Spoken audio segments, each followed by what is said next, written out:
콘서트 끝나자 음주운전을 시인한 김호중 씨. 열흘 만에 음주 맞다고 시인을 한 겁니다. 무수히 많은 사람들을 화나게 해놓고 김호중 씨는 왜 이렇게 일을 크게 키웠을까? 결국 모두가 의심했던 대로 음주가 맞았습니다. 되도 않는, 말도 안 되는 허황된 거짓 해명만 일관해온 셈입니다. 함께 보시죠.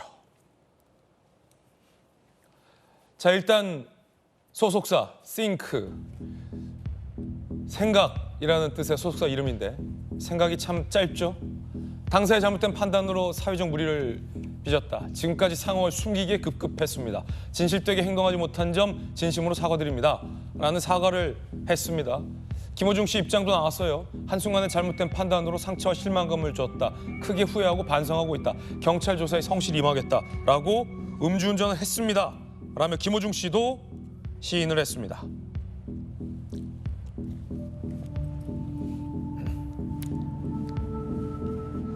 열흘 만입니다. 열흘 만. 정익준 변호사님. 네네. 이게 말이죠. 소속사와 김호중 씨가 시인을 했는데 지금 이 반성 입장을 낸 것을 두고도 말이 많습니다.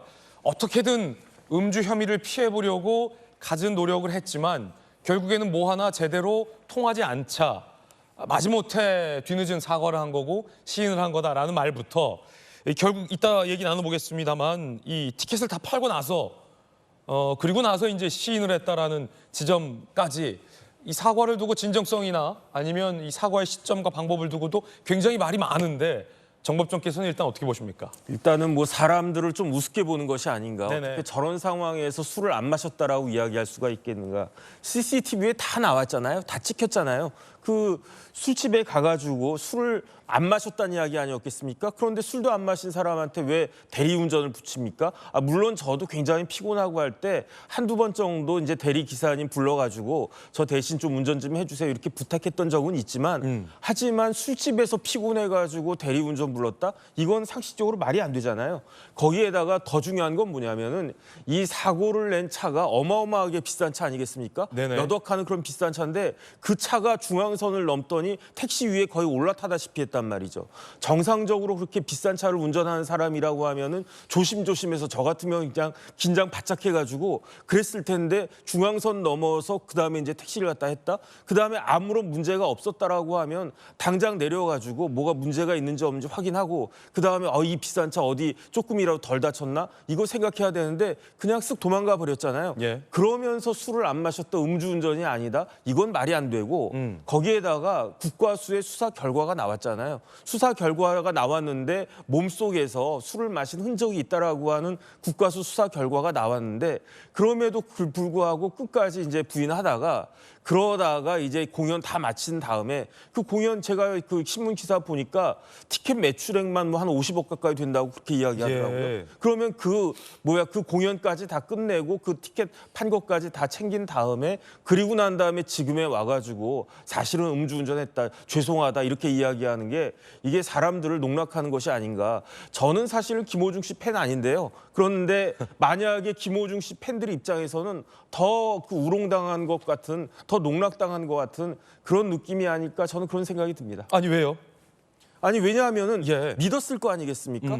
예컨대 그 김호중이 내가 좋아하고 내가 그 사랑하는 김호중이 술을 안 마셨다라고 계속 이야기하니까 그러면은 안 마셨겠지라고 생각을 하는 거 아니겠습니까? 예컨대 제가 아무리 나쁜 짓을 해도 우리 어머니 같은 경우에는 우리 아들이 그럴 리 없어 이렇게 믿었는데 알고 봤더니 나쁜 짓을 한 거예요. 그러면은 부모 입장에서 얼마나 더 큰 배신감 느끼겠습니까? 저는 그러한 느낌들을 많은 분들이 지금 갖고 있지 않을까 저는 그런 생각이 듭니다. 예, 김호중 씨가 팬카페에도 음주운전을 시인했습니다.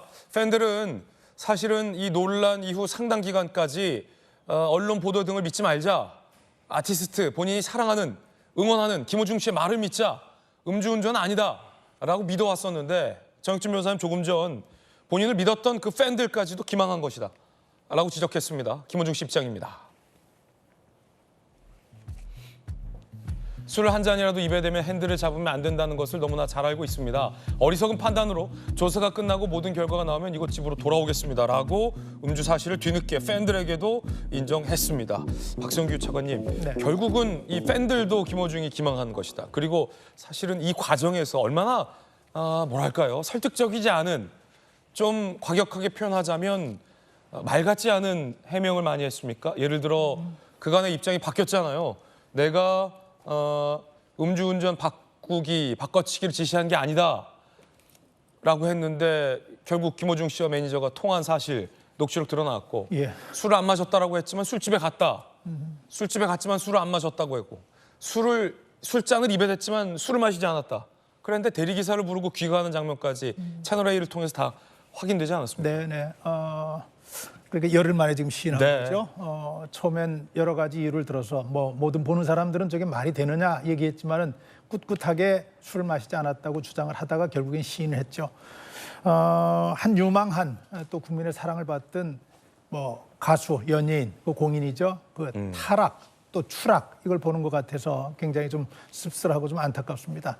지금 정혁진 변호사 얘기하시고 앵커 얘기했지만은 뭐 잘못할 수 있지만은 그 잘못 중에서 가장 큰 잘못은 저는 믿음을 배반한 죄라고 믿음을 생각을 해요. 믿음이 있었기 때문에 사랑을 줬고 전폭적인 신뢰를 줬었는데 그걸 배신했거든요. 그 안에 몇 차례 사실을 밝힐 만한 기회가 있었음에도 불구하고 입을 꾹 닫고 있다가 공연 끝나고 공연 수익은 수익대로 그냥 챙긴 상태에서 저렇게 얘기했다는 것, 그 타이밍에 대해서도 적절치 못하다는 생각이 들고요. 그리고 저 시인한 것이 그렇잖아요. 본인이 자발적으로 양심의 가책을 느껴서 시인한 것이 아니라 이제까지 본인들이 했던 모든 얘기를 뒤집는 증거들이 지금 하나둘 속속 다 나오기 시작을 했어요.